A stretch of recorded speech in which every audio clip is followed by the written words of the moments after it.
আপোনালোকে আমাৰ দৰে নিৰ্দলীয় প্ৰাৰ্থীক গুৰুত্ব প্ৰদান কৰিছে।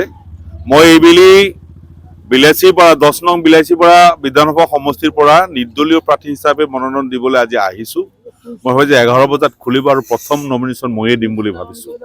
মই আপোনালোকৰ যদি এই কথাটো ক'ব বিচাৰোঁ যে বিলাচীপাৰাৰ যি সমস্যালৈ আমি বিলাচীবাৰী অঞ্চলত বিভিন্ন সময়ত আন্দোলন আজি থিয় কৰাইছোঁ, মাত মাতি আছো। এই বিলাচীপাৰা অঞ্চলৰ ৰাইজৰ দাবীৰ যি আন্দোলন, এই আন্দোলনক আমি বিধানসভাৰ মজিয়াত উত্থাপন কৰিব বিচাৰো।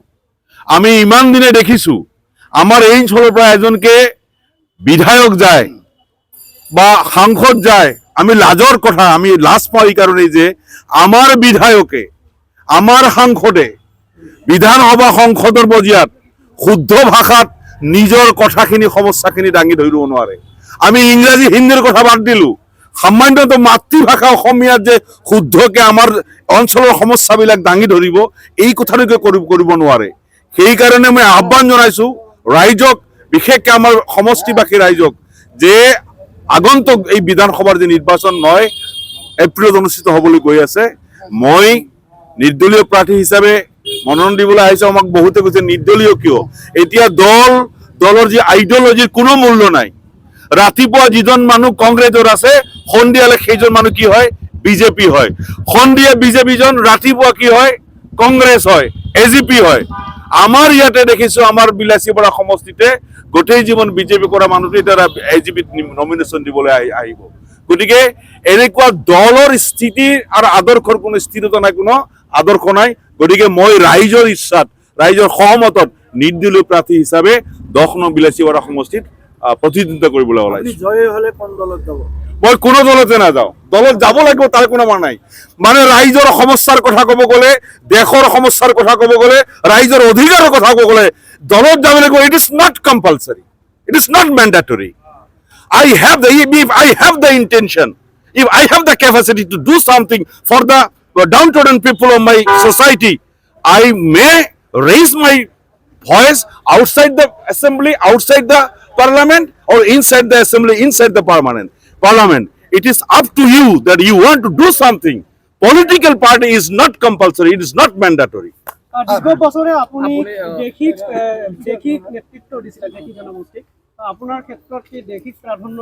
একদম প্ৰাধান্য। মই যে আজি ইয়াত এই নমিনেশ্যন দিবলৈ আহিছো, আপোনালোকে লক্ষ্য কৰিব 10 নং বিলাচীপাৰা সমষ্টিত 1,97,000 ভোটাৰ আছে। তাৰে 88,000 88,000 ভোটাৰ হয় আমাৰ থলগিৰি দেশী মানুহৰ। কিন্তু কোনো এটা ৰাজনৈতিক দলে এই জনগোষ্ঠীটোৰ পৰা কোনো প্ৰাৰ্থী বাছনি কৰা নাই। উপায়বিহীন হৈ দেশী মানুহৰ কাৰণে মই আজি এই বয়সত, আই এম 63 নাও, এই 63 বয়সত মই এজন অৱসৰপ্ৰাপ্ত অধ্যক্ষ হৈ মই ৰাইজৰ দাবীত মই নিৰ্বাচন খেলিবলৈ আহিছো। মোৰ কোনো মনোকামনা নাই আমি এমএলএ হ'ব লাগিব, চিঞৰ বাখৰ কৰিব লাগিব। যি কাম কৰিব আৰু ৰাইজৰ কাষত থিয় হয়, সি এমএলএ এমপি নোহোৱাকে হয়। মই ৰাইজৰ দাবীত, বিশেষকৈ 88,000 দেশী মানুহৰ বিশেষ দাবীত মই আজি প্ৰাৰ্থী হ'বলৈ ওলাইছো, আজি নমিনেশ্যন দিবলৈ। they are heavyweight. I don't think they are heavyweight.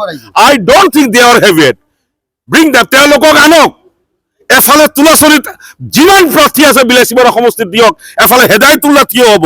যদি তেওঁলোকৰ ওজন বেছি হয়, I will withdraw my nomination. মই উইথড্ৰ কৰি দিম।